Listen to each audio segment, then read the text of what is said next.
Our major weapon of struggle against apartheid oppression and exploitation is our people organized into mass formation of the democratic movement. क्या आपने कभी सोचा है कि एक इंसान की ज़िंदगी किस तरह एक पूरी कौम की तकदीर लिख सकती है?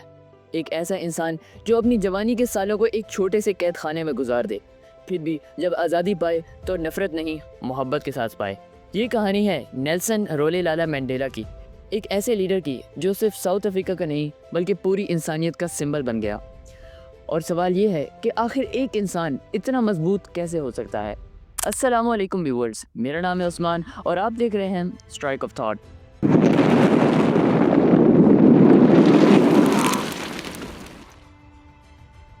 मंडेला का जन्म 18 जुलाई 1918 को साउथ अफ्रीका के एक छोटे से गांव मवेज़ो में हुआ। उनका ट्राइबल नाम था रोलेलाला। इसी खोसा ज़बान का लफ्ज़ है जो लूजली ट्रांसलेट करें तो मतलब होता है ट्री ब्रांच को हिलाने वाला, या फिर सिंपल वर्ड्स में ट्रबल मेकर। वो थिम्बू रॉयल फैमिली से ताल्लुक़ रखते थे। इसका मतलब ये था कि वो एक ऐसे ख़ानदान से आए जो अपने लोगों के लिए लीडरशिप का फ़र्ज़ अदा करता था, लेकिन इसका मतलब ये भी था कि उनकी ज़िंदगी के शुरू से ही उन पर जिम्मेदारियों का बोझ था। उनके पिता एक चीफ थे, लेकिन मंडेला ने अपने बचपन सिंपल रूरल सेटिंग में गुजारा। खेतों, पहाड़ और मिट्टी की खुशबू के बीच वो अपनी माँ के साथ पले। स्कूल शुरू होने पर एक इंग्लिश टीचर ने उनका नाम नेल्सन दे दिया। कॉलोनियल साउथ अफ्रीका में ये आम रिवाज था कि अफ्रीकन बच्चों को अंग्रेज़ नाम दिया जाता था। उस वक्त के साउथ अफ्रीका में इंसानी हुकूक के निज़ाम बिल्कुल दरम बरम था, जिसे अपार्थीड कहते थे। एक ऐसा सिस्टम जहां सफ़ेद लोग पॉलिटिकल, इकोनॉमिक और सोशल पावर का पूरा कंट्रोल रखते और काले लोगों को बेसिक इंसानी हुकूक भी मैसर नहीं थे। काले लोगों के लिए अलग से स्कूल, अलग से हॉस्पिटल, अलग बसेस और इनकी फैसिलिटीज़ की क्वालिटी डिस्ग्रेसफुल थी। सिर्फ स्किन कलर की वजह से एक पूरा जनरेशन होपलेसनेस में जीता था। मंडेला ने फोर्ट हायर यूनिवर्सिटी और फिर यूनिवर्सिटी ऑफ विटवाटरसैंड में लॉ की पढ़ाई की। उनकी सोच ये थी कि कानून का इल्म इनजस्टिस को तोड़ सकता है। 1944 में उन्होंने African national Congress ANC join की और इसकी यूथ लीग के को फाउंडर बने। उनका मिशन सिंपल था, पीसफुल प्रोटेस्ट, मैस मोबिलाइजेशन और पॉलिटिकल स्ट्रगल के जरिए से अपार्थीड को तोड़ना। लेकिन अर्ली एक्टिविज्म के दिनों में उनको मालूम हो चुका था कि पीसफुल प्रोटेस्ट करना कॉलोनियल गवर्नमेंट के लिए सिर्फ एक इनकन्वीनियंस था, वो इग्नोर कर सकते थे। 1960 में सुपर विलन मैसेकार हुआ।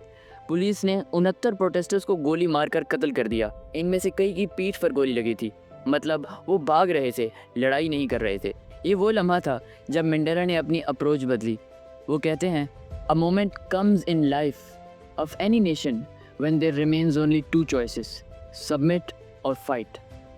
मंडेला ने आर्म रेजिस्टेंस का रास्ता चुना। उन्होंने उमखोंटो विद सिजवे बनाया, स्पीयर ऑफ द नेशन, जो अपार्थीड के खिलाफ सबोटेज ऑपरेशंस करे। 1962 में मंडेला अरेस्ट हो गए। उन पर सबोटेज, ट्रेजन और फॉरेन गवर्नमेंट से इलीगल कॉन्टैक्ट का इल्ज़ाम लगा। 1964 के राइवोनिया ट्रेल में जब उनसे पूछा गया कि आप अपने एक्शंस के क्या जस्टिफिकेशन देते हैं, तो मंडेला ने एक स्पीच दी जो हिस्ट्री में इमॉर्टल हो गई। कहते हैं, I have cherished the ideal of democratic and free society. It is an ideal for which I am prepared to die. Court ने उनको सजाए मौत तो ना दी, मगर उम्र कैद सुना दी। मंडेला को रॉबिन आइलैंड भेज दिया गया, जहाँ एक छोटी सी जगह समुंदर के बीच, वहाँ पर वो दिन रात काम करते। उनका सेल्फ सिर्फ 8x7 फीट का था, बेड नहीं था, बस फ्लोर पर एक मैट और एक बकेट। 27 साल, सोचिए 27 साल का मतलब होता है एक पूरी जनरेशन। लेकिन ये सब देखकर भी मंडेला ने अपने अंदर के लीडर को मरने नहीं दिया। वो कैदियों को लॉ, हिस्ट्री और पॉलिटिक्स पढ़ाते, वो फिजिकल एक्सरसाइज करते और सबको डिसिप्लिन और डिग्निटी सिखाते। मंडेला का नाम साउथ अफ्रीका से बाहर निकलकर दुनिया भर के मजलूम लोगों का सिंबल बन गया। फ्री नेल्सन मंडेला के स्लोगन्स स्ट्रीट्स, कॉन्सर्ट्स और यूनिवर्सिटीज़ में गूंजने लगे। ब्रिटिश म्यूजिशियन का गाना फ्री नेल्सन मंडेला एक एंथम बन गया। वर्ल्ड लीडर्स पर प्रेशर बढ़ता गया कि साउथ अफ्रीकन रजीम को चेंज करने की ज़रूरत है। 11 फरवरी 1990, वो दिन कि जब 27 साल बाद मंडेला अपने छोटे से सेल से निकलकर दुनिया के सामने आए। उनके हाथ में उनकी वाइफ विनी का हाथ था और उनके चेहरे पर एक नर्म मुस्कुराहट। वो मुस्कुराहट नफरत से नहीं बल्कि फॉरगिवनेस से पैदा हुई थी। 1994 में साउथ अफ्रीका ने पहले फ्री एंड फेयर इलेक्शन देखे। लंबी लंबी लाइंस में लोग अपने वोट डालने के लिए खड़े रहे। उनमें से बहुत से लोग पहली बार वोट दे रहे थे। नेल्सन मंडेला साउथ अफ्रीका के पहले ब्लैक प्रेसिडेंट बने। मंडेला का एक मशहूर कोट है, resentment is like drinking poison and then hoping it will kill your enemy.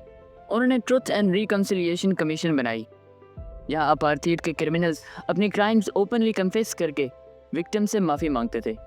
ये मॉडल दुनिया के लिए एक एग्जाम्पल बन गया कि कैसे एक डिवाइडेड नेशन को हील किया जा सकता है। 1999 में मंडेला ने वॉलंटरली अपनी सीट छोड़ दी, फिर अपनी ज़िंदगी चैरिटी, एजुकेशन और HIV एड्स अवेयरनेस के लिए डेडिकेट कर दी। वो कहते थे, what counts in life is not the mere fact that we have lived, it is what difference we have made to the life of others. 5 दिसंबर 2013 को मंडेला का इंतकाल हुआ। दुनिया भर के लीडर्स साउथ अफ्रीका आए, उनकी फ्यूनरल में शामिल हुए। Barack Obama, David Cameron, Ban Ki Moon, सब ने उनकी लेगेसी को सल्यूट किया। मंडेला सिर्फ एक लीडर नहीं थे, वो एक मिसाल थे। ज़रा सोचिए, अगर एक इंसान 27 साल की कैद के बाद भी नफ़रत छोड़कर मोहब्बत का रास्ता इख्तियार कर सकता है, तो हम अपने छोटे छोटे गिले शिकवे छोड़ क्यों नहीं सकते।